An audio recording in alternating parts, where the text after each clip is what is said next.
Welcome to my channel दोस्तों। हम पढ़ रहे थे बेरोजगारी के बारे में।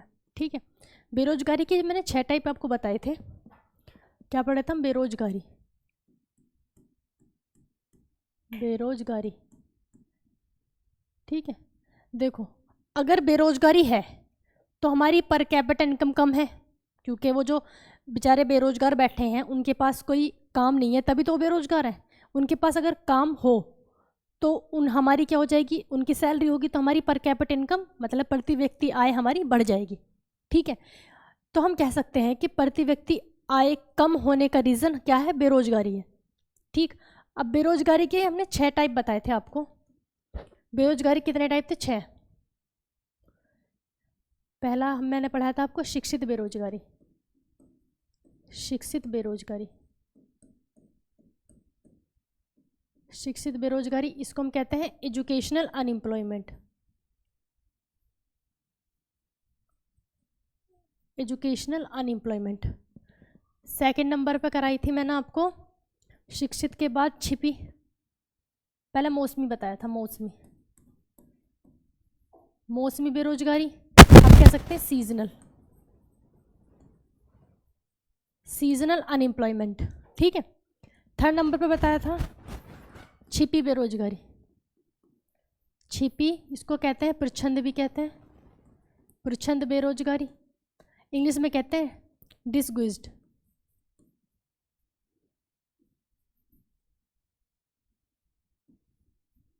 ठीक है, डिसगुइज्ड अनएम्प्लॉयमेंट। फोर्थ नंबर पे घर्षणात्मक। घर्षणात्मक, घर्षणात्मक बेरोजगारी, इसको हम कहते हैं फ्रिक्शनल अनएम्प्लॉयमेंट। Frictional unemployment. ठीक, फिफ्थ पे आएगी संरचनात्मक। संरचनात्मक, इसी को हम कहते हैं ढांचागत भी कहते हैं, ढांचागत। ठीक है, इंग्लिश में क्या कहेंगे? Structural. Structural unemployment. Clear? Same 6 number पर आएगी हमारी चक्रीय बेरोजगारी। चक्रीय बेरोजगारी, इसको हम कहेंगे साइक्लिक, साइक्लिक अनएम्प्लॉयमेंट। ठीक है, इसको हम क्या कहेंगे? Cyclic unemployment. तो ये हमारी क्या है? ये हमारी 6 की 6 बेरोजगारी के टाइप्स हैं। ठीक, इसमें से जो मैंने शिक्षित बेरोजगारी पढ़ाई थी, थोड़ा सा ना मैंने कहाँ तक पढ़ा दिया आपको? 4, घर्षणात्मक तक पढ़ा दिया था। ठीक है, थोड़ा सा रिवाइज करते हैं। जो हमें शिक्षित बेरोजगारी हम उसे कहते हैं कि इसमें क्या होता है, हमें योग्यता हमारी ज़्यादा होती है और काम हमें छोटा मिलता है। एग्जाम्पल मैंने दिया था कि अगर PhD वाला बंदा, PhD होल्डर अगर एक प्राइमरी बच्चे को पढ़ाए प्राइमरी स्कूल में, तो वो काम ना मतलब नाखुश होकर करेगा, अच्छे से काम नहीं करेगा। तो क्वेश्चन ये भी पूछा जाता है कि किस बेरोजगारी में व्यक्ति अपनी कार्य क्षमता से कम काम करता है? तो किसमें? शिक्षित बेरोजगारी में। क्लियर? इसमें फिर उसके बाद मौसमी बेरोजगारी। मौसमी बेरोजगारी सबसे ज़्यादा खेती में आएगी, मतलब जो चीज़ सीज़न के हिसाब से चलती हैं वो होगी हमारी मौसमी बेरोजगारी। जैसे वैसे मैंने समझा दिया ये सब, लेकिन वो ये आप समझ भी गए होंगे। मौसमी बेरोजगारी, जैसे कोई चीज़ हमारी सर्दियों में चल रही है, जैसे किसी का ऊनी कपड़े की दुकान है, अब सर्दियों में बिकेगा, गर्मियों तो नहीं बिकेगा, तो गर्मी आने पर वो क्या होगा? बेरोजगार हो जाएगा। तो इसको हम कहेंगे मौसमी बेरोजगारी। इसके बाद क्या आती है? छिपी बेरोजगारी। ठीक है, छिपी बेरोजगारी। छिपी बेरोजगारी को हम प्रच्छन्न भी कहते हैं। गलत लिखा है ये, छिपी बेरोजगारी। ठीक है, इसके नाम से पता चल रहा है कि मतलब बेरोजगार है लेकिन वो छिपा हुआ है। इसका मतलब ये है कि वर्क तो क्या होता है छिपी बेरोजगारी में? वर्क तो होगा कम और वर्कर्स होंगे ज़्यादा। वर्कर्स क्या होंगे? ज़्यादा। ठीक है, छिपी बेरोजगारी में होता है वर्क तो कम होता है लेकिन वर्कर्स होते हैं हमारे ज़्यादा होते हैं। ठीक, तो इसमें जो वर्कर्स ज़्यादा हैं, अब जितने काम करने वाले इस काम के हिसाब से हैं, मान ली इस काम को 5 लोग कर सकते हैं और ये वर्कर्स हैं 10, तो वो जो 5 थे इसमें एक्स्ट्रा, वो 5 क्या हैं? वो छिपे हुए बेरोजगार हैं। ठीक है, ये है छिपी बेरोजगारी। क्लियर? अब हम पढ़ रहे थे घर्षणात्मक बेरोजगारी। ये जो तीनों हैं, ये 3 तो ईजी हैं, लेकिन जो लास्ट के तीनों हैं इनमें तो आपको थोड़ा ज़्यादा दिमाग लगाना पड़ेगा समझने के लिए और मुझे समझाने के लिए भी। ठीक है, अब यहाँ पे चलते हैं, हम घर्षणात्मक बेरोजगारी देखते हैं। कौन सा टाइप देख रहे हैं हम? ये वाला घर्षणात्मक बेरोजगारी मतलब कि फ्रिक्शनल अनएम्प्लॉयमेंट। पहली बात तो ये वाली बेरोजगारी क्यों आती है? ये बेरोजगारी आती है किस वजह से? टेक्निकल डेवलपमेंट से, हम कह सकते हैं तकनीकी विकास से। तकनीकी विकास से, तकनीकी विकास से ये बेरोजगारी आती है। और इसमें हमारी जो मांग होती है, मतलब हमारी जो डिमांड होती है, मांग क्या हो जाती है? अपडेट हो जाती है। मांग हो जाती है अपडेट। तो दूसरा पॉइंट क्या है इसमें? मांग मतलब कि डिमांड, डिमांड हमारी अपडेट हो रही है, डिमांड हमारी अपडेट हो जाती है। ठीक है, अब अपडेट के मैंने बहुत सारे आपको एग्जांपल देते, जैसे यही एग्जांपल के पहले चौक से पढ़ाते थे, ठीक है, चौक सर बोर्ड पे, अब सब स्मार्ट बोर्ड पे पढ़ाते हैं। तो पढ़ाना किसी ने बंद नहीं किया, तो वो चीज़ क्या अपडेट हो गई। ठीक है, लेकिन अब आज भी अगर कोई बंदा चौक से पढ़ाया जाएगा तो उसका काम अच्छा नहीं चलेगा। ठीक है, लोग उससे पढ़ना नहीं चाहेंगे। तो अगर वो स्मार्ट बोर्ड पे या फिर अच्छे उसमें नहीं आता है तो फिर वो बेरोजगार हो जाएगा। तो इसको हम क्या कहेंगे? इसको हम कहेंगे फ्रिक्शनल बेरोजगारी। दूसरा एग्जांपल, जैसे मान लिया पहले कीपैड फ़ोन चलते थे, है ना, पहले कीपैड का ज़माना था, उससे पहले लैंडलाइन का ज़माना था। या फिर लैंडलाइन का एग्जांपल ले लेते हैं, पहले क्या थे? लैंडलाइन फ़ोन थे सबके यहाँ पे, मतलब वो होते थे CPU STD वगैरह कॉल्स होती थी। तो अगर कोई उन्हें सुधारने वाला मैकेनिक है या फिर उन्हें बेचने वाला कोई आदमी है, अगर वो जो सुधारने वाला है, क्या लिख लेते हैं हम यहाँ पे? टेलीफोन। टेलीफोन से अब जमाने किसका है? स्मार्टफोन का है। ठीक है, तो ये क्या है? ये अपडेट ही तो हुआ, किसी ने भाई कॉल करना बंद नहीं किया। अगर बंद हो जाए, बंद होने में या चेंज होने में और अपडेट होने में फ़र्क होता है। ये चीज़ अपडेट हो गई, भाई काम वो पहले भी वही हो रहा था लेकिन अब अपडेट वर्जन में हो रहा है। ठीक, अगर कोई बंदा अभी भी टेलीफोन का, लैंडलाइन फ़ोन का अभी भी उसको सुधारने का काम कर रहा है या फिर उसको बेचने का काम कर रहा है, वो डिमांड अपडेट होने पर वो खुद अपडेट नहीं हुआ, वो यहाँ नहीं पहुँचा, तो वो क्या हो जाएगी हमारी? वो फ्रिक्शनल बेरोजगारी, घर्षणात्मक बेरोजगारी हो जाएगी। मतलब यहाँ से यहाँ जाने के बीच उससे जो टाइम लगा, ये वाला जो टाइम पीरियड है, ये है हमारा फ्रिक्शनल बेरोजगारी। ठीक है, मतलब यहाँ से वो यहाँ पहुँच गया। जैसे पहले वो क्या करता था, वो ये वाला फ़ोन लैंडलाइन फ़ोन को सुधारता था, अब सबके पास स्मार्टफोन है, लैंडलाइन फ़ोन लेके नहीं आता कोई, तब उसने स्मार्टफोन सुधारने का भी काम सीख लिया। तो उसे जो बीच का टाइम लगा है ना, जो उसे घिसने का, अपने खुद को घिसने का टाइम मिला, उसको हम क्या बोलेंगे? घर्षणात्मक बेरोजगारी बोलेंगे। ठीक है, ऐसे याद कर सकते हैं कि खुद को जो हम मांझने में, खुद को घिसने में जो टाइम लगता है ना, आपको खुद को अपडेट होने पे, डिमांड अपडेट होने पर हम खुद को शिफ्ट करने के बीच में का जो टाइम लगता है, इसको हम क्या बोलते हैं? फ्रिक्शनल बेरोजगारी बोलते हैं, घर्षणात्मक बेरोजगारी। क्लियर? तो ये किस वजह से आता है? तकनीकी विकास, टेक्निकल डेवलपमेंट की वजह से आती है। टेक्निकल डेवलपमेंट ही तो हुआ। तो क्वेश्चन यही पूछेगा कि तकनीकी विकास के कारण कौन सी बेरोजगारी आती है? तो घर्षणात्मक बेरोजगारी आती है। कौन सी आती है? घर्षणात्मक बेरोजगारी आती है। ठीक, घर्षणात्मक बेरोजगारी आती है तकनीकी विकास के कारण। अब इसने खुद को अपडेट कर लिया, अब सपोज ये अपडेट नहीं करता, ये इसी पर रहता, तो ये परमानेंट बेरोजगार हो जाता। तो इसको हम क्या बोलेंगे? इसको बोलेंगे हम संरचनात्मक बेरोजगारी, ये ढांचागत बेरोजगारी। तो हम सेकंड टाइप पे चलते हैं, इस वाले पे, संरचनात्मक बेरोजगारी पे। ठीक, देखो कौन सा टाइप है? 5th नंबर का, संरचनात्मक बेरोजगारी।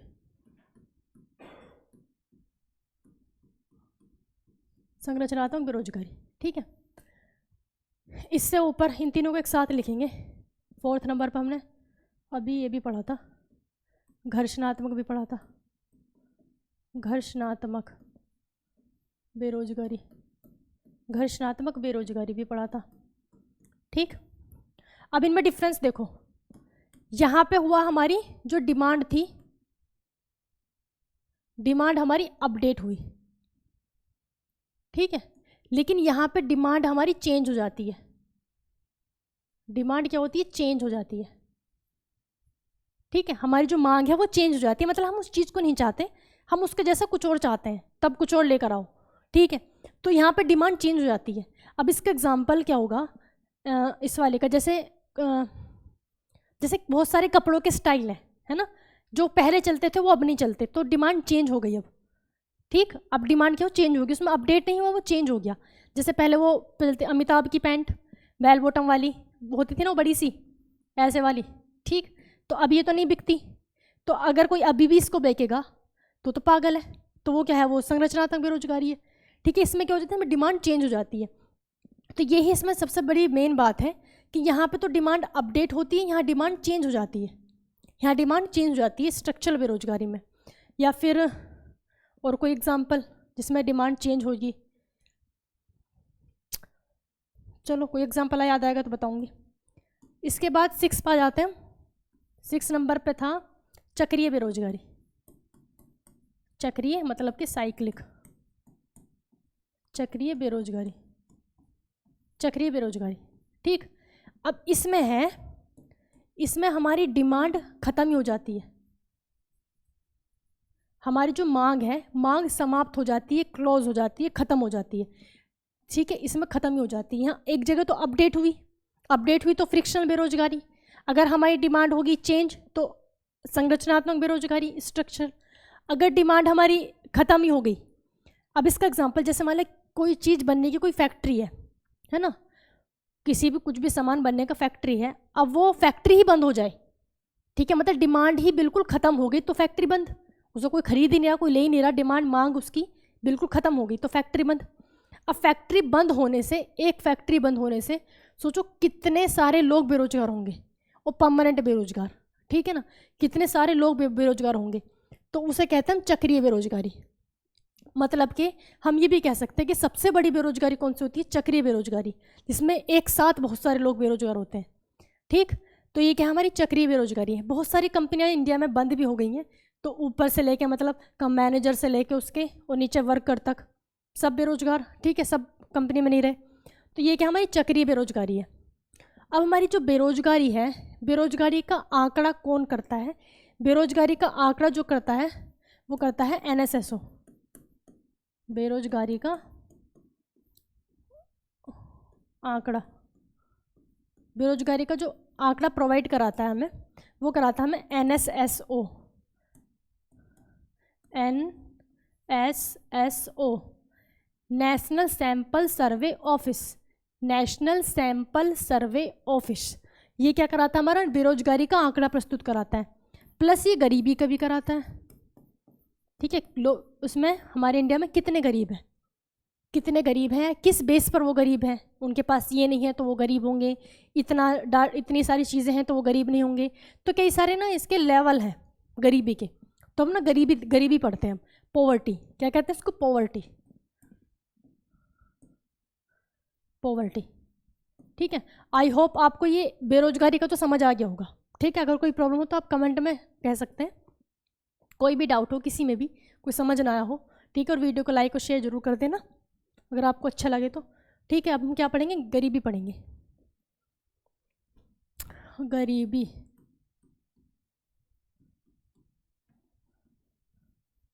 गरीबी देखो, जो गरीबी भी 2 टाइप की होती है, एक तो होती है एब्सोल्यूट गरीबी, जो बिल्कुल वास्तव में गरीब है, जिनके पास कुछ है ही नहीं, मतलब उनके पास कह सकते हैं कि खाने पीने के लिए भी कुछ नहीं है, मतलब जीने के लिए भी कुछ नहीं है, ये समझ लो आप, तो उसे क्या कहते हैं हम, एब्सोल्यूट गरीबी। एब्सोल्यूट मतलब कि निरपेक्ष गरीबी। एक होती है हमारी उसको बोलते हैं हम रिलेटिव पॉवर्टी। रिलेटिव पॉवर्टी नाम से पता चल रहा होगा कि मतलब किसी से रिलेट करके, किसी से कंपेयर करके, जैसे कि कोई भी हो, कोई ना कोई, हर कोई किसी के सामने एक गरीब है ना, कोई कितना भी मालदार हो लेकिन कोई ना कोई उससे ऊपर होगा तो वो उससे गरीब है। ठीक, तो वो क्या होती है, रिलेटिव पॉवर्टी, मतलब कि सापेक्ष गरीबी। तो गरीबी के हम कितने टाइप हैं, एक तो है निरपेक्ष, समझ तो आगे हो गए, निरपेक्ष, और दूसरी होती है सापेक्ष। निरपेक्ष गरीबी और सापेक्ष गरीबी, इसको हम बोलते हैं एब्सोल्यूट, एब्सोल्यूट पॉवर्टी, इसको हम बोलते हैं रिलेटिव पॉवर्टी, रिलेटिव पॉवर्टी। ठीक है, इसको हम बोलते हैं एब्सोल्यूट पॉवर्टी, इसको रिलेटिव पॉवर्टी। ये दूसरे से कंपैरिजन करके, क्योंकि हर कोई किसी के सामने गरीब होता है, हर मतलब कहते हैं ना कि हर किसी का तोड़ है, तो वो वाली चीज़ है यहाँ पे। और एब्सोल्यूट गरीबी जो वाकई में गरीब है, जिनके पास कुछ है ही नहीं। अब हम एब्सोल्यूट गरीबी का देखते हैं, इसका एब्सोल्यूट गरीबी में क्या क्या चीज़ें होती हैं, मतलब किस चीज़ों के बेस पर वो गरीब होता है। ये समझ लो जो जीने के लिए होती है ना जरूरी चीज़ें, वही 3 तो हो गए, रोटी, कपड़ा और मकान। रोटी कपड़ा मकान तो एक मूवी भी है बहुत पुरानी, रोटी कपड़ा मकान। इसमें दो चीज़ें और हैं, एक तो हो गया हमारा स्वास्थ्य और एक शिक्षा, स्वास्थ्य और शिक्षा। ठीक है, ये पांचों चीज़ें हमारी क्या देखी जाती हैं, हमारी गरीबी में देखी जाती हैं। मतलब जिसके पास अगर ये चीज़ें हैं, ये पांचों चीज़ें हैं, तो वो गरीब नहीं है। जिसके पास ये पांचों चीज़ें हैं तो वो गरीब नहीं है। अगर वो 2 वक्त का खाना खा रहा है तो वो गरीब नहीं है। वो कपड़ा पहनना है तो वो गरीब नहीं है। वो उसके पास घर है, भले ही वो किराए का हो लेकिन घर तो है ना, तो वो गरीब नहीं है। उसका जो स्वास्थ्य है, उसकी हेल्थ, पैसे की वजह से उसकी हेल्थ ना रुके तो वो गरीब नहीं है। ठीक है, वो एजुकेशन ले सकता है, शिक्षा ले सकता है, तो वो गरीब नहीं है। ठीक, तो ये क्या है, हमारी गरीबी नापने के कह सकते हैं हम कारक कह सकते हैं। ठीक है, तो इनसे हमें गरीब पता चलती है। सपोज किसी के पास खाने के लिए नहीं है तो वो गरीब है ना। किसी के पास कपड़ा भी नहीं है तो वो और ज़्यादा गरीब है।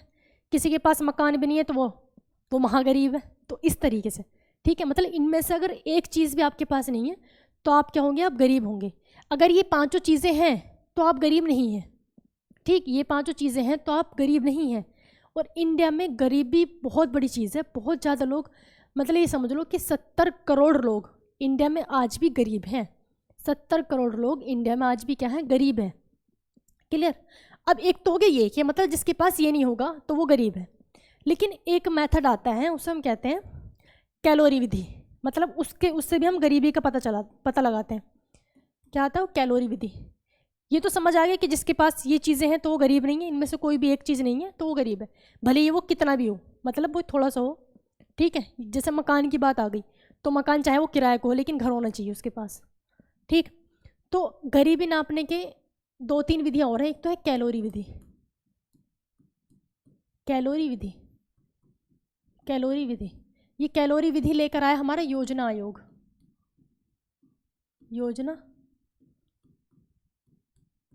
योजना आयोग। ठीक है, कैलोरी विधि, कैलोरी विधि में ऐसा होता है कि अगर कोई इंसान पर डे, मतलब कि 2250 कैलोरी, 2250 कैलोरी पर डे, अगर कोई इंसान 2250 कैलोरी पर डे ले रहा है तो वो गरीब नहीं है। ठीक है, अगर कोई इंसान 2250 पर डे कैलोरी ले रहा है तो वो गरीब नहीं है। अब इसको बढ़ाकर कितना कर दिया है, इसको बढ़ाकर कर दिया है 2400। इसको बढ़ाकर कितना कर दिया है, 2400 कैलोरी। 2400 कैलोरी, 2400 कैलोरी ऊर्जा। ठीक है, एनर्जी उसको इतनी मिली तो गरीब नहीं है। अब 2400 कैलोरी ऊर्जा भी आप एक टाइम में बिल्कुल फुल पेट से शादी में खाते हैं ना, इतना भी नहीं, मतलब बिल्कुल पेट भर के खाना खा लो तो आपको 2400 कैलोरी ऊर्जा मिल जाएगी। तो बताइए कोई आंकड़ा है, सोचो किसको एक भरपेट खाना मिल रहा है एक टाइम का तो वो भी गरीब नहीं होगा इसके हिसाब से। क्लियर। एक आती है हमारी खर्च विधि।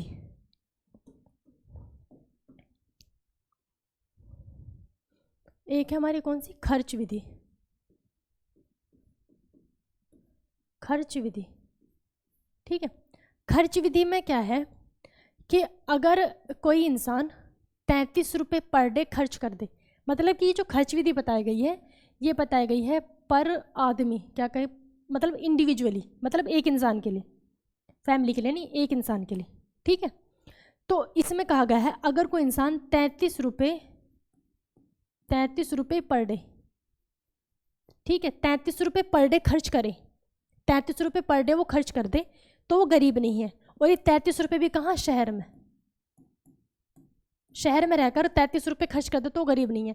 अब 33 रुपये में क्या हो जाएगा, सोचो आप अगर रेंट पे रह रहे हैं तो आपका तो 33 रुपये का तो पर डे का रेंट ही निकल जाएगा, बल्कि ज़्यादा, 33 तो बहुत कम होते हैं। तो मतलब चाहे खाओ मत, कुछ मत करो, मर जाओ भूखे, लेकिन आप गरीब नहीं हो। ठीक है, ये तो होगा शहर के लिए। फिर उन्होंने गांव के लिए अलग दिया, क्योंकि गांव में खर्चा कम होता है, तो गांव के लिए दिए 27 रुपये, 27 रुपये पर डे। ये किसके लिए, गांव के लिए।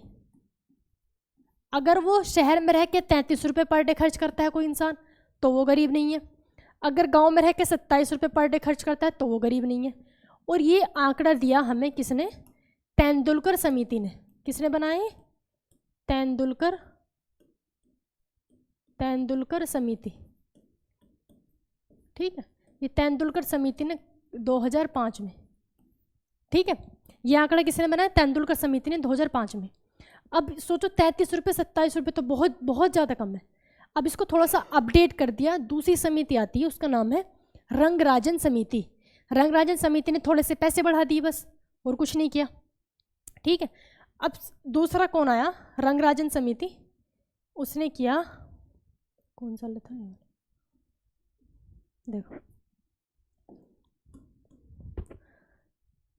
अगर ये तो हो गया हमारा तेंदुलकर समिति का, ये किसको हो गया हमारा? तेंदुलकर समिति का, ठीक है। रंगराजन समिति ने कहा कि जो शहरी क्षेत्र में हमारे 33 रुपये थे, इसको बढ़ाकर 47 रुपये कर दो, ठीक है। 47 रुपये पर डे, 47 रुपये पर डे अगर कोई शहर में रहकर खर्च करता है तो वो क्या है? वो गरीब नहीं है। 47 रुपये पर डे शहर में रहकर कोई खर्च कर रहा है तो वो गरीब नहीं है। इसके बाद इन्होंने क्या किया? गांव का भी बढ़ाया। गांव का उन्होंने कर दिया 32 रुपये पर डे, 32 रुपये पर डे। कहाँ किया? ये गांव के लिए। गांव में रह के कोई 32 रुपये पर डे खर्च करता है तो वो गरीब नहीं है। और ये डाटा किसने दिया? हमारा रंगराजन समिति ने, रंगराजन समिति। तो ये अपडेटेड वर्जन है, मतलब हम इसको कह सकते हैं कि ये वाली बात मानी जाएगी। कोई 47 रुपये पर डे आज के टाइम में भी खर्च कर रहा है शहर में तो वो गरीब नहीं है। और ये डाटा कब का है? 2012 का, 2012 में दिया था। और अब सोचो 2023 आ गया, तो आज के टाइम में 47 रुपये शहर में रहकर एक दिन में खर्च करने की कोई वैल्यू है? कुछ नहीं है, ठीक। तो ये सारा डाटा हमारा 2 विधि होगी हमारी, एक खर्च विधि और एक हमारी कैलोरी विधि, ठीक है। इनसे हम अपनी, ये भी तरीके हैं गरीबी निकालने के। अब एक दिया था वर्ल्ड बैंक ने, वो भी किसी देश के लिए, मतलब इंडिया के लिए हम कह सकते हैं कि अगर कोई, वर्ल्ड बैंक ने क्या कहा? वर्ल्ड बैंक ने कहा अगर कोई $2 पर डे खर्च करता है, $2 पर डे खर्च करता है तो वो गरीब नहीं है। अब $2 इंडिया में करो तो $1 75 रुपये के आसपास का ना, तो 150 रुपये हो जाएगा। तो 150 रुपये फिर भी हम कह सकते हैं कि वो सही है ना, एक इंसान के लिए वो 150 रुपये पर डे का वो सही है, वो गरीब हम उसको नहीं कह सकते। तो वर्ल्ड बैंक का डाटा ठीक है, लेकिन हमारे इंडिया में ये सब है। इतना आपको समझ आ गया होगा, ठीक। थोड़ा सा ऊपर से देख लेते हैं। पहले हमने गरीबी हमें 2 टाइप की बताई, एब्सोल्यूट और रिलेटिव। एब्सोल्यूट गरीबी का ही मैं आपको सब कुछ बतानी जो एब्सोल्यूट में एक्चुअल में गरीब है, ठीक है। रिलेटिव में तो कुछ है नहीं, मतलब हर कोई किसी के सामने गरीब ही है, इसमें दूसरे से कंपैरिजन किया जाता है, ठीक। ये सारे 5 चीज़ें हमारे गरीब के लिए हैं। अगर जिसके पास ये 5 चीज़ें हैं तो वो गरीब नहीं है। दूसरे हमने ये पढ़ा कि जो हमारी विधियाँ हैं, एक तो कैलोरी विधि है। कैलोरी विधि में अब कितना हमारा अब है 2400 कैलोरी। 2400 कैलोरी कोई एक दिन में ले रहा है तो वो गरीब नहीं है। फिर ये आ गई हमारी खर्च विधि, ठीक। इसमें क्वेश्चन ऐसे पूछ सकता है कि किस समिति ने शहरी क्षेत्र में 47 रुपये पर डे के लिए कहा, मतलब 47 रुपये पर डे खर्च विधि से उसने बताया। तो किसने किया था 47 रुपये पर डे? रंगराजन समिति ने। क्लियर। अब चलते हैं आगे। तो हमने ये सब पढ़ लिया। अब आ जाते हैं थोड़ा रिलेटिव उस पर। तो मैंने आपको बता दिया रिलेटिव पॉवर्टी मतलब कि सापेक्ष गरीबी। रिलेटिव पॉवर्टी में दूसरे से कंपैरिजन किया जाएगा कि आप उसके आगे कितने गरीब हैं, ठीक। कोई कितना ही मालदार हो, उससे एक मालदार मिल जाएगा, मतलब कि दूसरे से वो गरीब निकला, ठीक है। इसमें होता है रिलेटिव पॉवर्टी। अब आपने देखिएगा, आपको जो बनता है राशन कार्ड, है ना, राशन कार्ड जो बनता है, तो सबसे जो मिनिमम है, मिनिमम उसमें मतलब कितने उसका बनवा सकते हैं हम, मिनिमम, जिसको हम कहते हैं पॉवर्टी लाइन, मतलब कि गरीबी रेखा, है ना। जैसे बीपीएल कार्ड बनता है ना कि गरीबी रेखा से नीचे, तो गरीबी रेखा क्या होती है? गरीबी रेखा होती है क्या, ये समझ लो कि मिनिमम पैसे जिस पर आपका आय प्रमाण पत्र, इनकम सर्टिफिकेट बनता है। तो इनकम सर्टिफिकेट मिनिमम बनता है हमारा 72,000 रुपये, 72,000 पर ईयर, 72,000 पर ईयर, ठीक है। 72,000 पर ईयर पर हमारा मिनिमम सर्टिफिकेट बनता है।